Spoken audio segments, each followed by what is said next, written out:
चोर और भ्रष्ट अधिकारियों को। और आप लोग देख सकते हैं कि कितना पुलिस का अरेंजमेंट यहाँ पे है। हम लोग क्या करने जा रहे हैं ये बताइए आप, कि अमित शाह जी और मोदी जी किस चीज़ से डरते हैं ये? इस न्यूज चैनल पर जो भी वक्ता ने कहा वो उसकी अपनी राय है, जिसकी पुष्टि नेशन न्यूज इंडिया नहीं करता। धन्यवाद।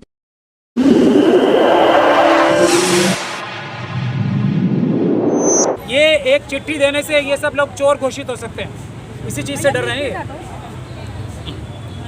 तो चोरी करना बंद कर देना। हम तो सिर्फ बता ही रहे हैं आप चोरी कर रहे हो। अगर ये चोरी करना बंद कर देंगे तो लोग इन्हें चोर कहना बंद कर देंगे।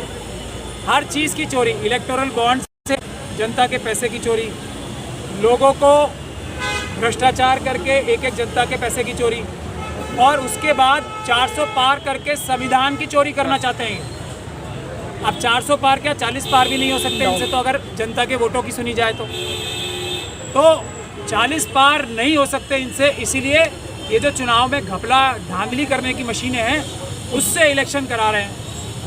सुप्रीम कोर्ट में अब हम रामपुर चुनाव लड़ने गया था मैं, बहुत लोगों ने बहुत सारा सवाल भी किए थे मुझसे। सबसे बड़ी वजह रामपुर से चुनाव लड़ने की ये थी कि ईवीएम कभी भी चुनाव आयोग कभी भी किसी के हाथ में नहीं देगा और बोलेगा ये कि चुनाव की सच्ची हैं। चोरी की मशीनें, फ्रॉड की मशीनों को बोलेगा कि सच्ची हैं, और चुनाव आयोग कभी भी किसी के हाथ में नहीं देगा मशीनें ये। तो उसको हाथ में लेने का, उसको झुटलाने का, ये चोरी करने की मशीनें साबित करने का एक ही तरीका होता है, या तो पॉलिटिकल पार्टीज़ के पास होता है, क्योंकि पॉलिटिकल पार्टीज़ को फर्स्ट लेवल ऑफ चेकिंग में पॉलिटिकल पार्टीज़ को ये मशीनें दिखाई जाती हैं चला के, या किसी व्यक्ति को जो पॉलिटिकल पार्टी से संबंधित नहीं है, देश का एक आम नागरिक है, उसे चुनाव लड़ना पड़ेगा ये मशीनें हाथ में लेने के लिए। इसीलिए हमने रामपुर से चुनाव लड़ा, और जो हम लोग कह रहे थे वो 100% 100% सच निकला कि चुनाव के अधिकारी जो हैं वो पूरी तरीके से आरएसएस और बीजेपी के साथ मिलके वोटों की चोरी करवा रहे हैं। कैसे? इन मशीनों में घपला करके, इन मशीनों की सीलें तोड़ के, इन मशीनों को सुरक्षित रखने के लिए जो इलेक्शन कमीशन ऑफ इंडिया ने सुप्रीम कोर्ट में जो बातें कही थी ना कि ये मशीनें सुरक्षित रखी जाती हैं, ऐसे सुरक्षित हैं ये। हम इनको स्ट्रांग रूम में रखते हैं, ताले लगा के रखते हैं, सील लगा के रखते हैं, कैंडिडेट को दिखाते हैं, कैंडिडेट्स के सिग्नेचर्स लेते हैं, हर टाइम हम सीसीटीवी फुटेज लगाते हैं, हर हम वीडियोग्राफी कराते हैं। इन मशीनों को कोई छू भी नहीं सकता। ये सब बातें सुप्रीम कोर्ट को चुनाव आयोग के वकीलों ने, और चुनाव आयोग ने 100% झूठ बोला था, 100%। ये सब हमने रामपुर जाके वीडियो बना के ले आए, और हमने वीडियो में आपको कुछ वीडियो दिखाई मिली। एक और पिटीशन हमने पहले इनको चिट्ठी लिखी हमने, आपकी जिम्मेदारी है चुनाव आयोग की कि जितनी भी आप लोग वीडियोग्राफी कर रहे चुनाव में, रामपुर के चुनाव की, उसकी वीडियो को आप सुरक्षित रखो। तो हमें किसी चिट्ठी का जवाब ही नहीं देते। अब जवाब कौन नहीं देता? या चोर होता जो।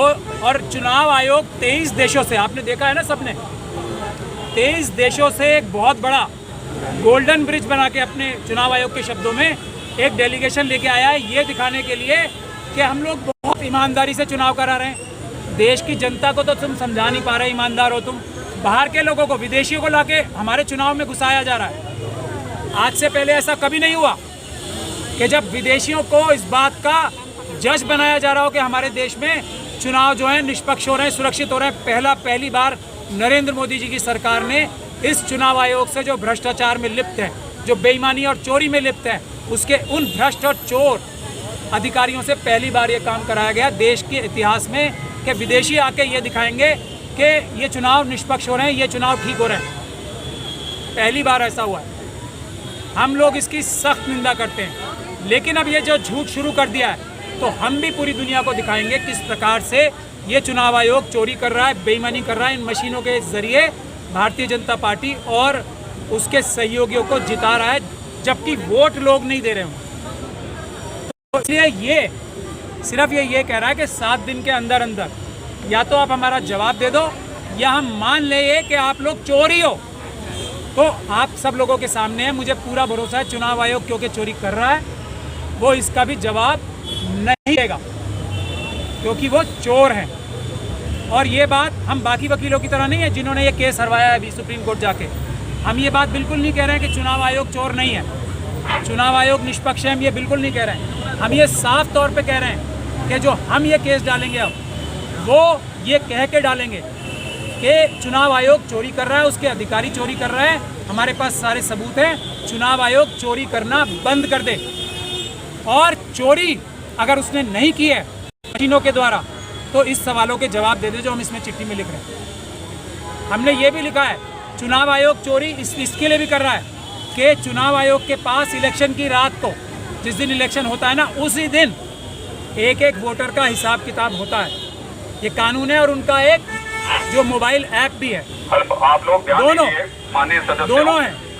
तो ये जो काम कर रहा है इलेक्शन कमीशन, ये चोरी और बेईमानी, प्रदर्शन करना, नारेबाजी करना, लोगों को अब ये देखिए ये इनको, ये जो पुलिस के अधिकारी हैं इनको खुद कानून का नहीं पता। रिक्वेस्ट है कि और ये अमित शाह जी के कहने पे कानून तोड़ के इस प्रकार के अपराध करते हैं, इन्हें खुद कानून नहीं पता, इन्हें सुप्रीम कोर्ट की जजमेंट नहीं पता। ये देखिए अब ये बोले जाएंगे इनको पता नहीं है कानून, ये है यही काम चुनाव आयोग कर रहा है अमित शाह जी और मोदी के कहने पे, कानून का उल्लंघन कर। हमने इन्हें चिट्ठी दी, पुलिस को भी चिट्ठी दी थी, लेकिन ये बदतमीजी करेंगे।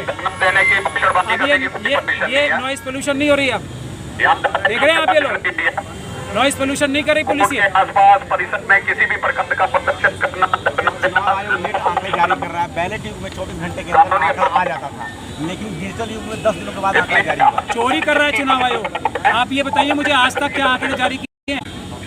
2 चरणों के मतदान के बाद आंकड़े जारी किए, आंकड़े परसेंटेज जारी किए।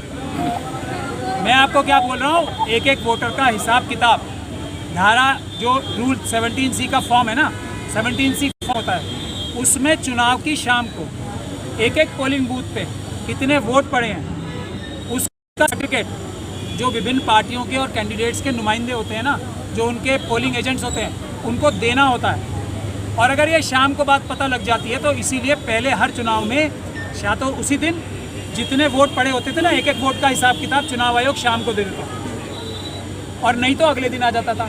इस बार क्यों नहीं आ रहा? क्योंकि चुनाव आयोग चोरी कर रहा है। चुनाव आयोग पूरे देश से ये छुपा रहा है कि ईवीएम से चुनाव कराना इलीगल है। एक इलीगल, हमारे केस डालने पे उन्होंने एक इलीगल गजट नोटिफिकेशन जारी किया जो कि पूरी तरीके से गैर कानूनी है, जो कि ईवीएम द्वारा जितने भी चुनाव हुए हैं उनको गैर कानूनी घोषित कराने के लिए काफ़ी है। ये भी सबूत हमारे पास आ चुका है। इस देश में वो गजट नोटिफिकेशन जो चुनाव आयोग ने एक तरीके से फर्जी नोटिफिकेशन निकाला है, वो नेट पे नहीं डाला उन्होंने। क्यों? क्योंकि चोरी कर रहे हैं वो। हमारे पास वो आ चुका है, तो हम ये ईवीएम द्वारा जो चुनाव हो रहे हैं इनको रद्द कराएंगे, और रद्द आके ये चुनाव दोबारा होंगे। रामपुर की तो गारंटी मैं कम से कम ले सकता हूँ, क्योंकि वहाँ से कैसे पॉसिबल है? 3 चरणों का मतदान हो चुका है और चौथा चरण जो है 13 मई को हो जाएगा। तो आप कैसे कह सकते हैं कि जो ईवीएम से अब चुनाव होंगे? मैं ऐसे कह सकता हूँ क्योंकि हम ये कोर्ट के द्वारा, जैसे हमने अभी भी दिल्ली हाईकोर्ट में एक पिटीशन लगा रखी है कि आप सारी जो वीडियोग्राफी आपको करने के लिए कानूनी रूप से बाध्य हो, वो भी हमें नहीं दे रहे, मतलब बता भी नहीं रहे कि हमें सुरक्षित रखेंगे। वकील साहब, बड़ा स्पीकर आ गया है, किस तरीके से इसका सामना करेंगे? ये बड़े स्पीकर थोड़ी, यहाँ पर धारा 144 लगी हुई है। पोल्यूशन हो रहा नहीं हो रहा। पहले किसी प्रकार का प्रदर्शन करना, धरना देना, लोगों को इकट्ठा करना, उन्हें उकसाना प्रदर्शन के लिए क्या अमित शाह जी, क्या मोदी जी, हमारी आपको पहले भी बताया जा चुका है कि आपके पास इस प्रदर्शन की कोई परमिशन नहीं है। तो लिहाजा आपसे रिक्वेस्ट की जा रही है कि ये प्रदर्शन धरना यहीं पर समाप्त करें, इनको ये भी नहीं पता पुलिस वरना को आप लोगों के खिलाफ कानूनी कार्रवाई की जाएगी। ये धरना नहीं है। मैं एक बार फिर आपको नोटिस हमें देना रिक्वेस्ट कर रहा हूँ, इसे वार्निंग समझे, रिक्वेस्ट समझे कि यहाँ धारा 144 लगी हुई है। ये इलाका कोर्ट के आसपास परिसर में आता है। यहाँ किसी भी प्रकार का प्रदर्शन करना, धरना देना कानूनी अपराध है। देखिए मैं ये दिखा रहा हूँ। ये लिहाजा मैं आपसे रिक्वेस्ट करता हूँ कि आप ऐसा कोई कार्य ना करें जिससे कि कानूनी अपराध। तो ये भी नहीं पता कि आचार संहिता किस पे लगती है। ये हमारे देश की पुलिस, आचार संहिता किस पे लगती है ना, ये भी नहीं पता। तो आप देख सकते हैं कि ये कानून और संविधान की धज्जियां उड़ा के ना सिर्फ चुनाव आयोग बल्कि अमित शाह साहब के दबाव में ये पुलिस। चलिए, अब आपको दिया हुआ समय आपका समाप्त होता है। अब आप अपनी अपनी जगह चले जाओ, वरना हमें मजबूरन कानूनी कार्रवाई करनी पड़ेगी। ये है इनकी कानूनी कार्रवाई, जो कि इनको पता भी नहीं है। अब यही है इनका हर एक मकसद, यही है इनका हर एक कार्रवाई। तो मैं तो बोल ही रहा हूँ ना, देखिएगा कि पुलिस ने वो आगे हैं और पुलिस जिस तरीके से वो आचार संहिता का उल्लंघन बताती है और पुलिस जो है, और इस समय आप देख सकते हैं कि अब इनके पास कोई भी जवाब नहीं होगा इस बात का। मैं क्या कह रहा हूँ इनसे, देखिए आप इनसे बात कीजिए, आप मेरी बात सुनिए। मैं यहाँ से अपने 4 आदमियों को ले जाकर 3 आदमियों को ले जाकर अपने साथ चुनाव आयोग को देना चाहता हूँ। आप ले जाएंगे मुझे? ले जाएंगे ना? पक्का? धोखाधड़ी तो नहीं करेंगे अमित शाह जी के कहने पे?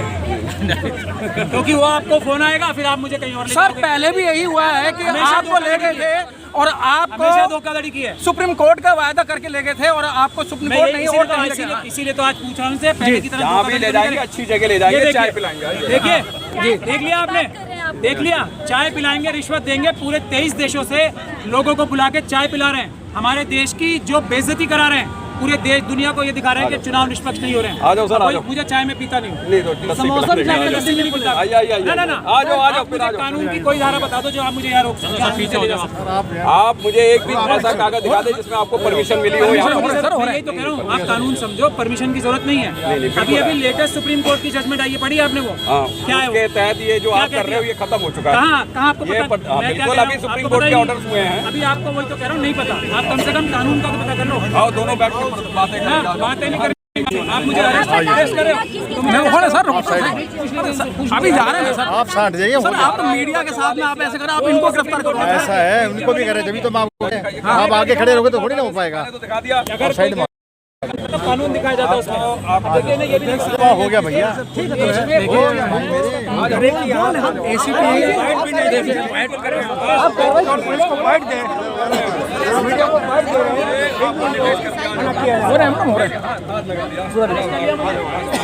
आप देखिए, ये है अमित शाह पुलिस।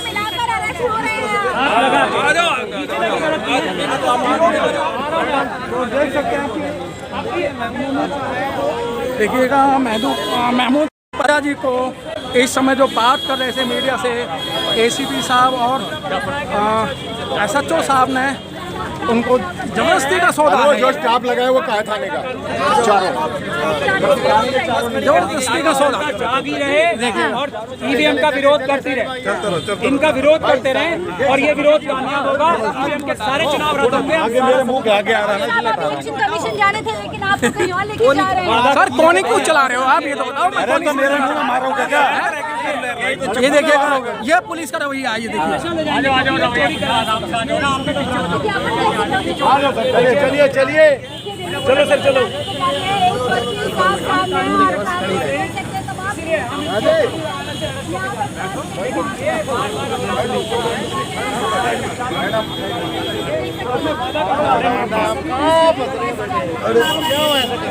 आप जाना है देख लें, हम तो कैसे कर लेंगे, आप अच्छे समझो, बताओ आप कहो बैठ लेंगे।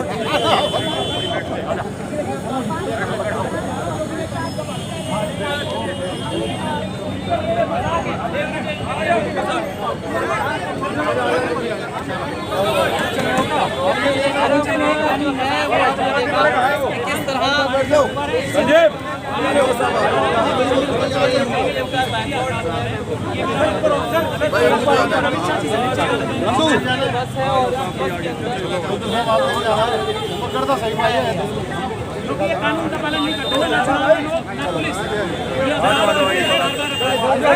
चलिए आगे से आ जाओ।